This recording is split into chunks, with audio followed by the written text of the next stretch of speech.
The most disturbing part about AI slop is not that it looks terrible, it's that it looks good enough to fool all of us in seconds. This video is about the AI slop horror apocalypse, but as a deep look to seeing what this low-effort synthetic content is doing in the spaces where human voices, faces, and creativity used to be easier to identify. Because when statistics show that 60% of all content created on platforms is using AI, you start to wonder, what are they trying to push? What agenda do they have? Is it all for monetary gain, or is there something deeper? By the end, you'll know all the answers, and the deeper we go, you'll see that the theories get darker and darker. Who knows what to trust in the end? Like, comment, subscribe, let's go. AI slop is usually used to describe low quality, low effort, or mass-produced AI content. That can mean text, image, voices, videos, thumbnails, fake screenshots, entire pages designed mainly to capture attention. The problem isn't that AI exists. The problem is what happens when the internet rewards volume, speed, and retention more than accuracy, care, and authenticity. When content can be produced quickly and tested against the feed becomes crowded with the things that appear meaningful enough for people to keep watching. The first layer is the AI voice. Most people recognize it immediately. It sounds clean, steady, and readable, but doesn't always react to what it's actually saying. It can do all sorts of things, like describe missing people, do commentary, news analysis, describe disturbing events, or even narrate a supposedly deleted upload in almost the same tone. In the voice, there's no real discomfort or hesitation, no change in the emotional weight. That matters because a human voice usually carries some sign of a person's emotion. Even when someone tries to sound natural, you can often hear the fatigue, doubt, amusement, fear, or effort in the tonality. With an AI voice, those human signals are reduced and the narration feels empty. The emptiness is why AI narration works so well for horror. The words can describe something frightening, but the voice treats it like any other script. It doesn't sound scared by the material, and because of that, the video feels colder. A normal horror narrator might be overperforming, but a synthetic narrator can do something stranger. It can explain something disturbing with no clear evidence of being disturbed. Then the visuals appear, and the effect becomes stronger. A generated face looks into the camera. A fake missing person photo appears on screen. Fake screenshots claim that the account disappeared, with a caption saying it was recovered from an old file. The video doesn't need to be convincing for long. It only needs to create doubt for the moment. Viewers pause because something feels off. Replay the clip because the mouths move strange. Open the comments because they wanted to see if others noticed. And watch to the end because the video promised an explanation. Sora AI for the visuals in 4K, and 11 Labs for the AI audio. It's the unstoppable duo. From the platform's perspective, the reason someone watched may not matter as much as the fact that they actually watched it. Curiosity, suspense, fear, irritation can be all turned into engagement in the form of likes, dislikes, comments. This is where AI slop becomes more than bad content. It becomes the system that converts uncertainty into attention. One fake image can't cause an apocalypse that results in millions of views or synthetic voice. It's when it's combined at scale and repeatable, and the fact that the same emotional trick can be reproduced again and again. Face changes, fake locations, but the structure staying almost identical. A viewer may think they are watching one strange video, but practically, they may be watching a format being tested. That's the first layer of this topic, a feed full of synthetic content that imitates the surface of human connection, while making the source harder to identify. But the first truly disturbing part is when we dissect what the content actually is, and what's the main part of it. Part 2, Curse-generated faces. One of the most common parts of AI slop horror is the generated face. And what makes the face so disturbing isn't always that it fails completely in making it believable. A completely broken face, like as you see in like 2014 of What is Believable with Will Smith, and then now in 2026, it's just unbelievable. Back then, the eyes used to be melted, mouth twisted, and the head shaped just wrong, or the body made no sense. The viewer understands the image right away. It failed artificially, and there was not much uncertainty left to investigate. The most effective version is a face that almost works. It looks real long enough for the viewer to accept it, long enough for the caption to give it a name, long enough for the narration to claim it was a missing person, deleted influencer, or a final upload. Then the smaller details begin to fail. The teeth look normal individually, but strange with a full mouth. The eyes point forward, but do not seem to be focused at the same place. The skin looks too polished. The hair blends into the background. Jewelry turns into skin. And the room behind the person contains shapes that resemble furniture, but do not make sense when examined closely and intently. This isn't only a technical problem. It changes what the image means. A human face is one of the strongest signs of human presence. When the people see a face, they usually assume there's a person connected to it with a body, name, history, a physical place, and a moment when photography was taken. Even a stranger's face carries the assumption that someone existed in front of the camera. A generated face breaks that assumption.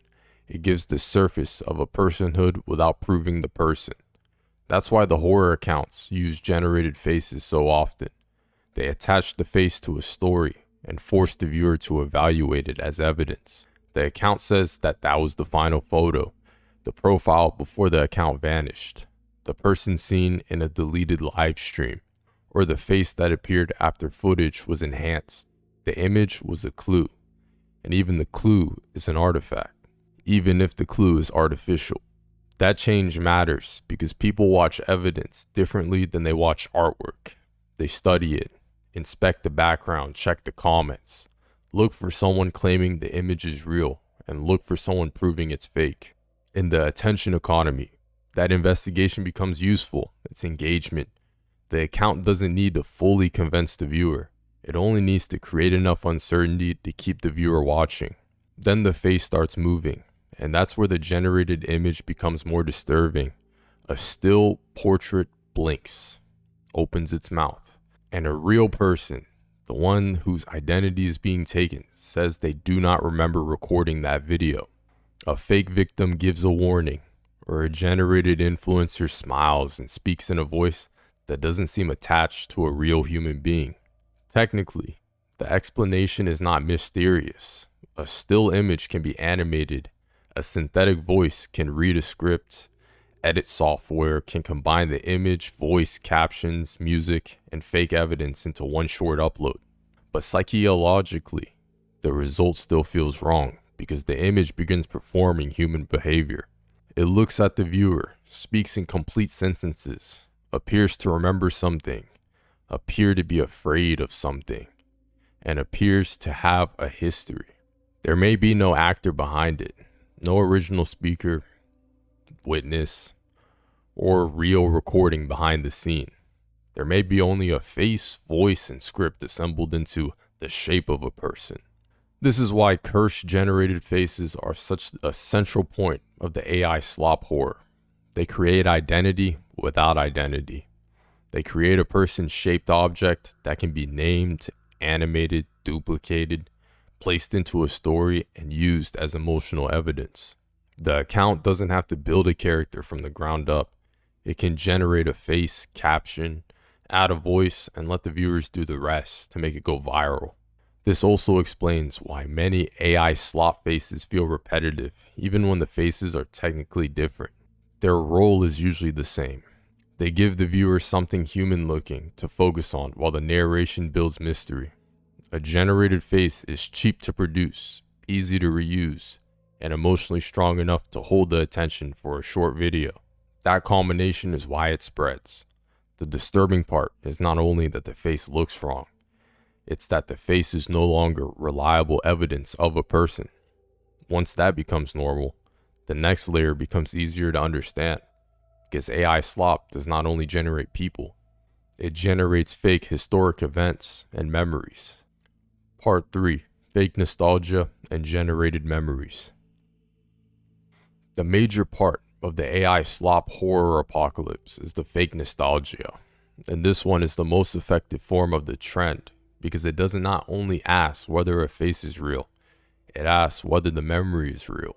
Fake nostalgia is synthetic content designed to look old, familiar, recovered, or forgotten.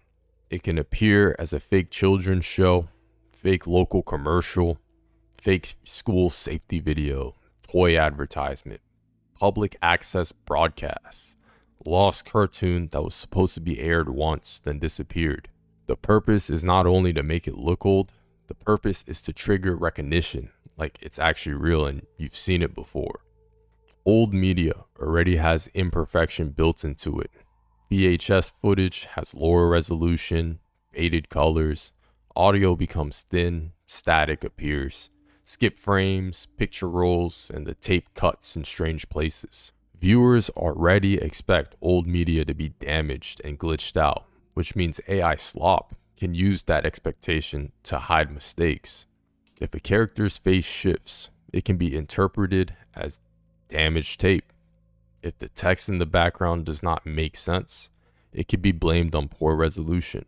If a room changes slightly between frames, it could be treated as signal corruption. If the voice sounds synthetic, it can be presented as degraded audio. The format gives errors a reason to exist. That's why fake nostalgia is so useful for AI horror.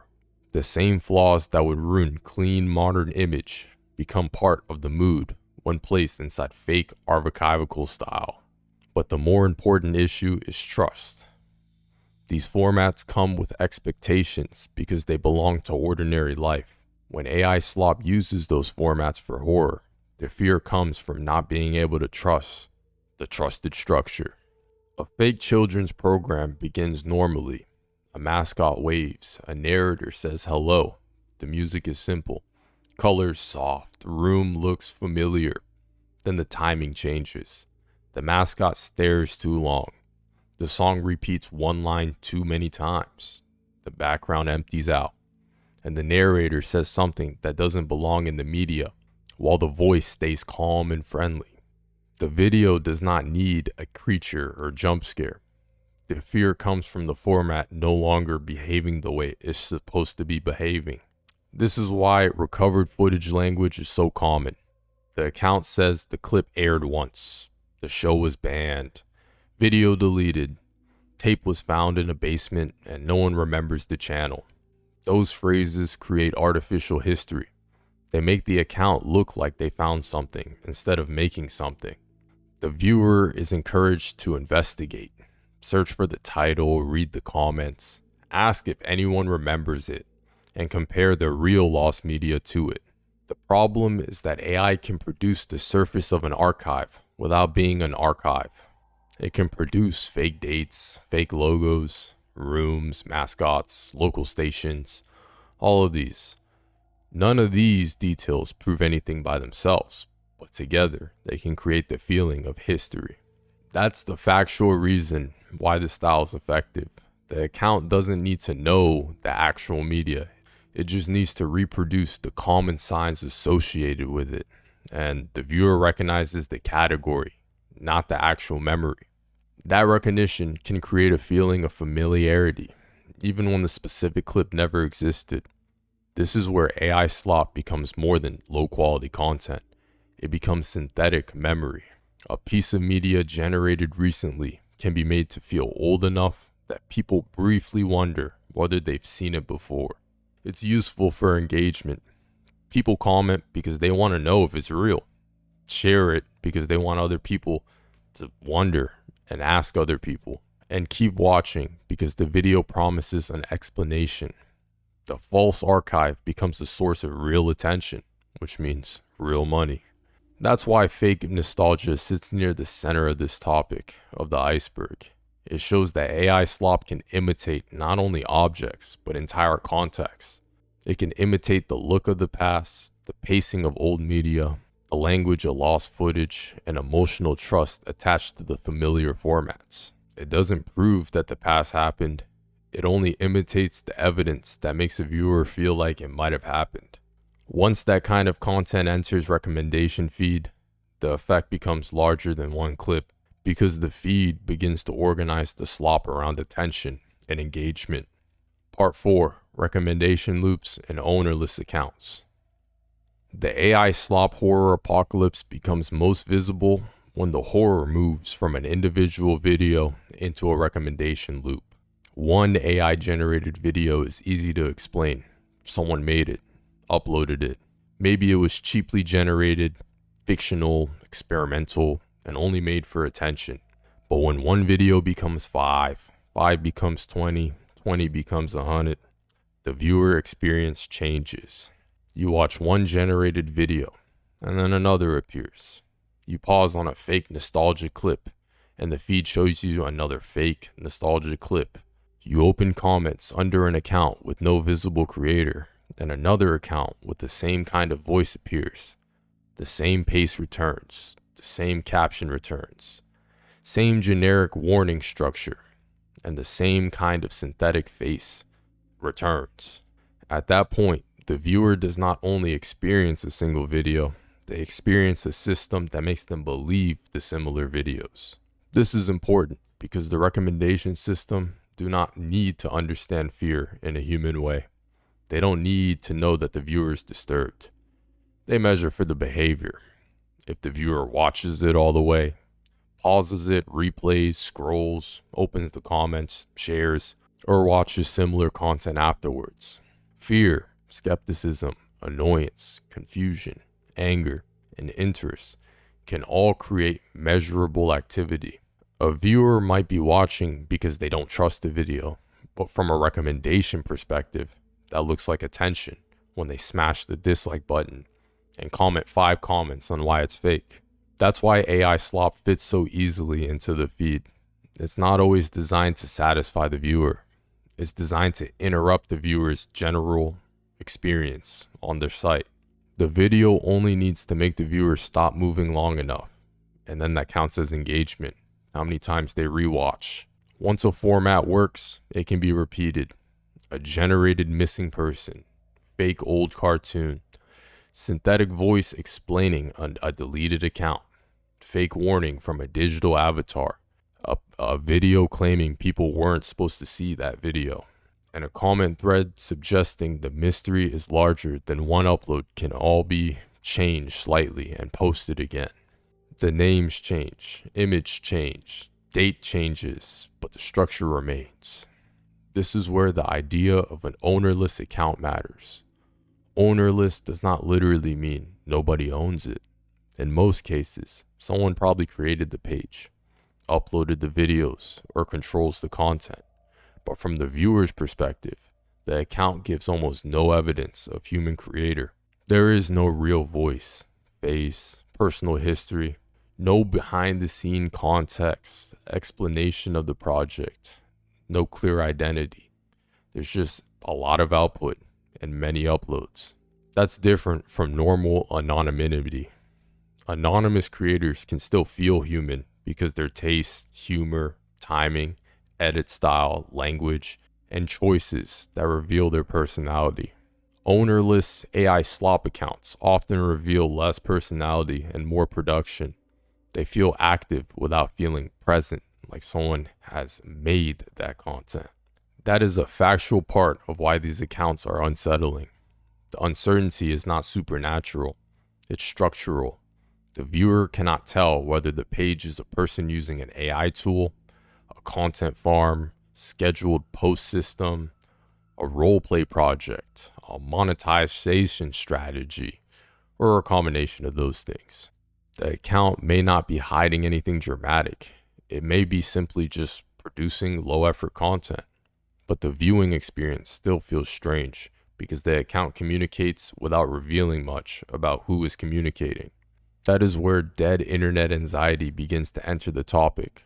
The internet becomes harder to read when signs of human activity can be generated. A profile image can be generated, posts can be drafted, voice can be synthesized, a comment can be automated, a video can be assembled with a template, and pages can post consistently without showing a clear creator. You don't know what to believe anymore. Everything is just created. But why are they being created? Maybe it's for an agenda that's trying to be pushed. You just don't know. If the feed rewards it because it keeps people watching, then the result is not a conspiracy. It's an incentive system.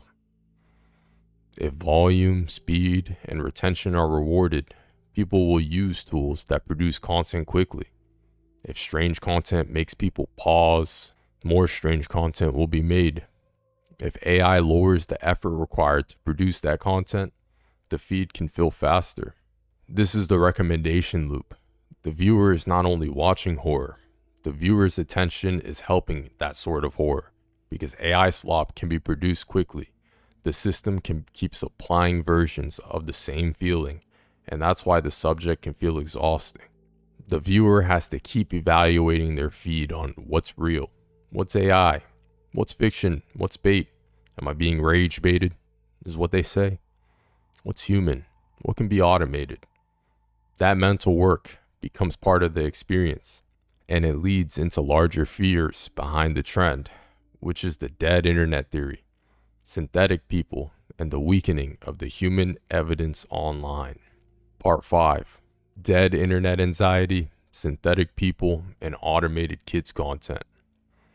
Dead internet theory is usually described as the claim that much of the internet is no longer driven by real human activity, but by bots, automation, algorithms, and artificial facts.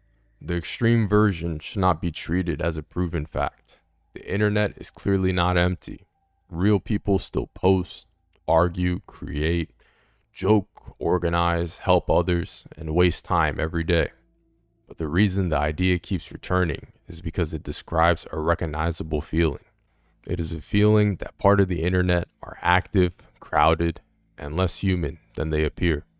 A comment section can be full of repeated phrases. Accounts can be used to generate profile pictures. Videos can have the same voice. Posts can be built from the same structure. Images can appear with no source. Replies can sound close to human language without feeling personal.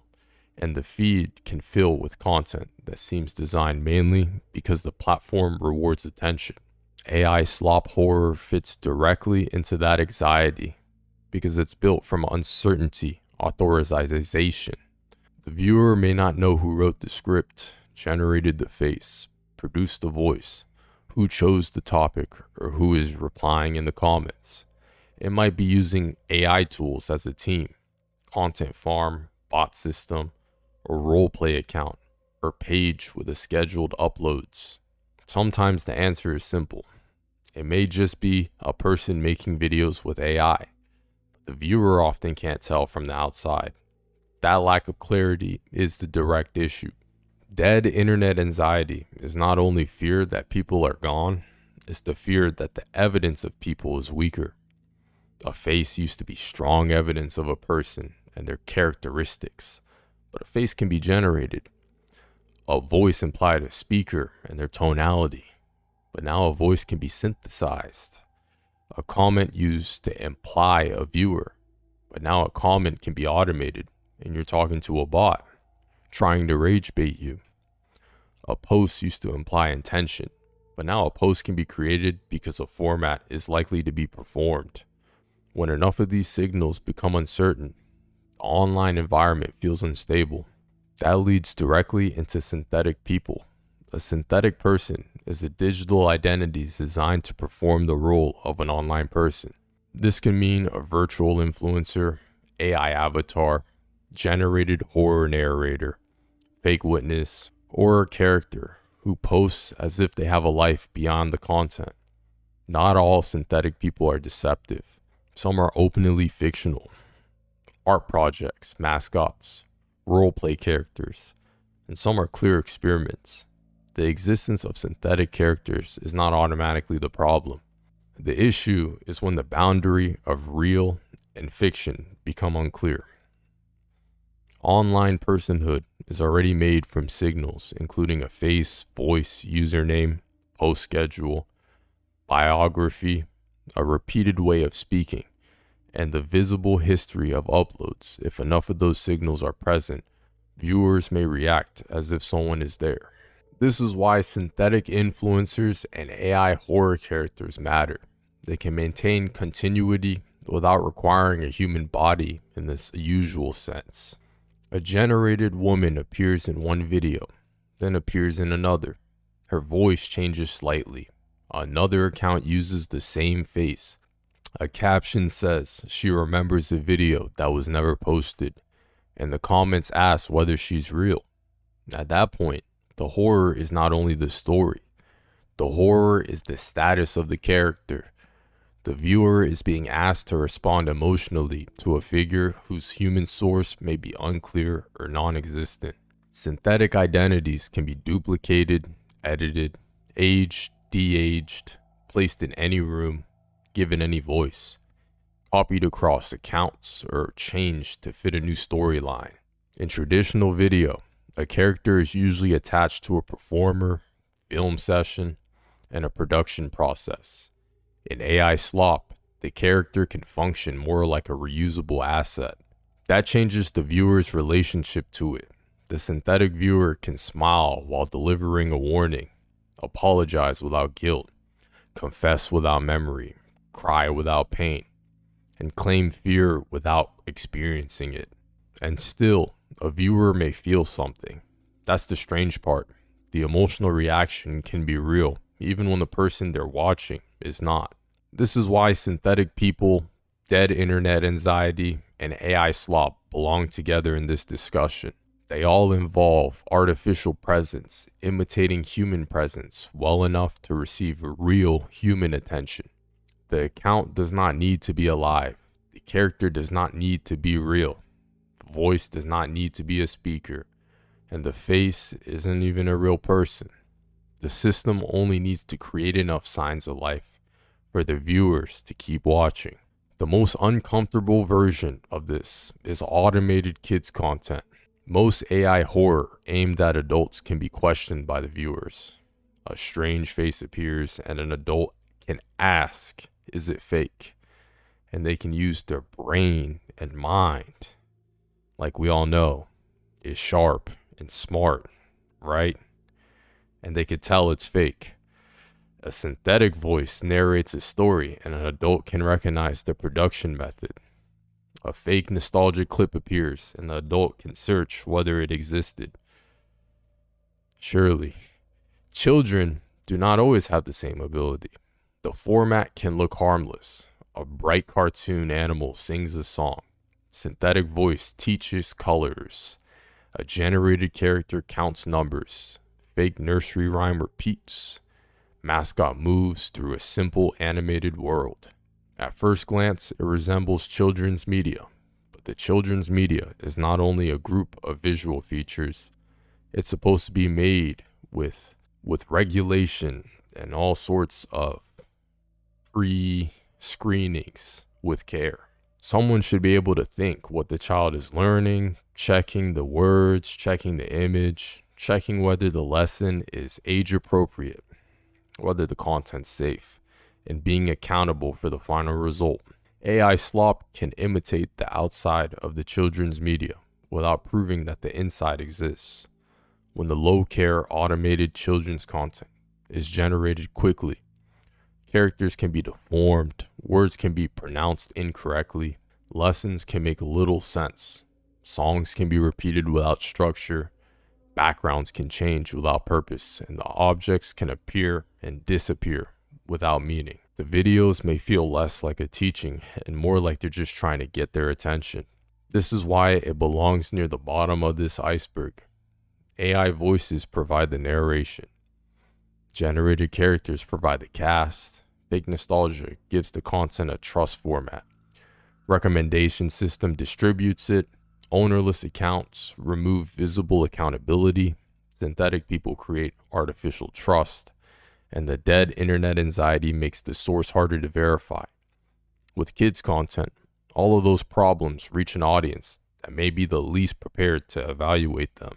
The fear is not that the cartoons look strange. The fear is that the trusted format can be copied without the same responsibilities that should come with it. A video can look soft, colorful, and safe, while still being created mainly to hold attention. That's the real horror of AI slop. It doesn't need to be in a dramatic sense. It could be created by incentives. If platforms reward watch time, people will make content that holds watch time. If AI tools make content faster, people will produce more. If strange synthetic content makes viewers pause, more of it will be tested. That's why the word apocalypse fits this title, not as the literal word sense definition, but as a flood of material that can be made faster than people can evaluate it. So that is the AI horror apocalypse. At the top, it seems harmless, a robotic voice, but as you get to the bottom, deeper it goes, the less it's about individual videos, and the more it becomes about the structure of the internet. The same questions return again and again. Who's speaking? Who is being shown? Made the memory? Owns the account? Is commenting? Watching? Who is benefiting from the attention? And how much human presence is actually behind what appears on screen? This is the kind of horror that doesn't need to invent a creature. It uses ordinary digital objects, including a phone, feed, face, voice, caption, photo, profile picture, comment section, and recommendation system. That's why it works. It's not completely fake, because real people may still be making, sharing, remixing, and reacting to it. It's not completely human, because the faces, voices, scripts, and formats can be generated or assembled at scale. It sits in the uncertain space between human creation and automated production. A generated person can still make someone uncomfortable. A fake memory can still feel familiar. The horror is not that every creator using AI is bad. The horror is that the signs people used to rely on are becoming weaker. Hard to tell between the lines.